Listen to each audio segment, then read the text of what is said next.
దేశానికి అన్నం పెడదాం అనే ఒక మంచి ఉద్దేశంతో రైతన్నలు చేసినటువంటి కష్టం వర్ణించలేనిది.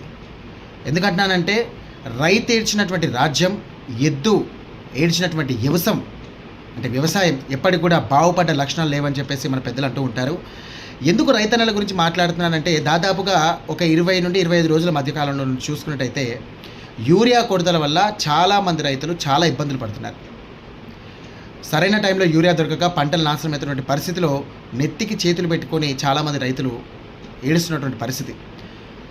రైతన్నలు వాళ్ళే కాకుండా మహిళా రైతులు కూడా ఉదయం 3 గంటల, తెల్లవారుజామున 3 గంటల నుండి కూడా రాత్రి 12-1 వరకు వీలైతే ఆ యొక్క యూరియా సెంటర్ ఎక్కడైతే ఉందో అక్కడే పడుకొని పడిగాపులు పాసినటువంటి పరిస్థితి మనం చూసాం. ఒక రైతుకు సంబంధించి ఒకే ఆధార్ కార్డు మీద ఒకే యూరియా ఇస్తామని చెప్పేసి చెప్తున్నటువంటి ప్రభుత్వాలు ఇప్పుడు ఆ యూరియా బస్తాలు కూడా రాక చాలామంది రైతులు ఇబ్బంది పడుతున్నారు. సరే, అలాగో యూరియా సంపాదిద్దామని చెప్పేసి లైన్లో నిలిచినటువంటి రైతన్నలకు సొమ్మసలి పడిపోతున్నారు. చాలా మటుకు చూసుకున్నట్టయితే లాఠీ చార్జులు, ఒక విధంగా చూసుకున్నట్టయితే భారీ భద్రత నడుమ యూరియా బస్తాలను కూడా పంచినటువంటి న్యూస్ కూడా మనం చాలా వింటున్నాం. కానీ దీనికి సంబంధించి కూడా ప్రభుత్వాలు ఏమంటున్నాయంటే కాస్త యూరియాకి సంబంధించినటువంటి అంశం ఏదైతే ఉందో కాస్త కొరత ఉందన్నటువంటి వాస్తవమే. కానీ దీనికి సంబంధించినటువంటి అన్ని విభాగాలకు సంబంధించి అందరికీ కూడా ఉత్తర్వులు జారీ చేస్తాం, ఖచ్చితంగా రైతన్నలను ఆదుకుంటామని చెప్తున్నారు. కానీ ఎంత ఆదుకున్నప్పటికీ కూడా సరైన సమయంలో యూరియా వాడకుంటే కనుక పంట చాలా నష్టపోతుంది. ఇదిలా ఉంటే కనుక సరే, యూరియా వచ్చినప్పటికీ కూడా సరైన టైంలో కరెంటు రాక, సరైన టైంలో నీళ్ళు అందక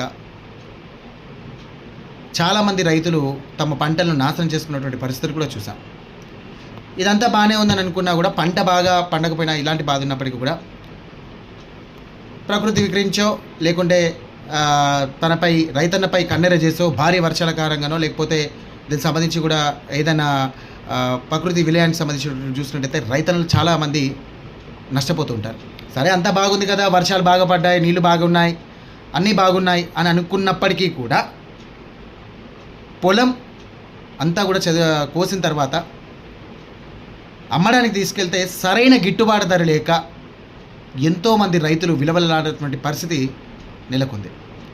ఇదంతా పక్కన పెడితే కనుక ఏదో దానివల్ల క్రిముల వల్లనో కానివ్వండి, దానికి సంబంధించి ఏదైనా పంటకు సంబంధించి కూడా ప్రత్యేకమైనటువంటి వ్యాధి వస్తే కనుక పంట నాశనం అయిపోతే కనుక, లేకుంటే వరదల వల్ల నాశనం అయితే కనుక అప్పుడు ప్రభుత్వాలు వచ్చేసి నష్టపరిహారం అందజేస్తాం,